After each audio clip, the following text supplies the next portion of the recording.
There is a country in West Africa that was once called Upper Volta. Can you guess which country it is?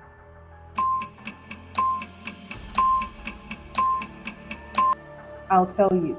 It is Burkina Faso. The name Burkina Faso means the land of upright men, and the people are called Burkinabe.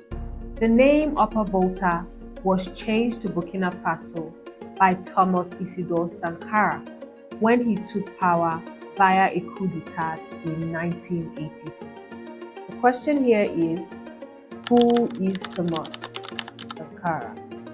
Thomas Isidore Sankara was born on the 21st day in the month of December 1949. He was a military officer, a Marxist and Pan-Africanist who was president of Burkina Faso, then Upper Volta, from the year 1983 via his takeover in the coup until his assassination in the year 1987. You may be wondering, why was he hungry for power? When we hear that someone seized power, our first thought is usually ambition. A man hungry for authority, for control, and for the throne. But in the case of Thomas Sankara, the story was far more deeper and revolutionary.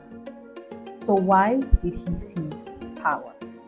To understand that, we have to go back to Upper Volta, what we now call Burkina Faso, in the early 1980s. At that time, in the early 1980s, Upper Volta was one of the poorest nations on earth. More than 90% of its population survived on subsistent farming, infrastructure was weak, and literacy level was extremely low. And despite gaining independence from French in 1960, the country still depended heavily on foreign aid and French influence. Local elites, businessmen, senior officers lived comfortably well in the capital, Ouagadougou, while most of its citizens struggled just to find food and water. Corruption was the order of the day. Governments rose and fell via military coups. Ordinary people lost their faith in their leaders. That was the environment that shaped young officers like Thomas Sankara. By the early 1980s, Upper Volta was unstable.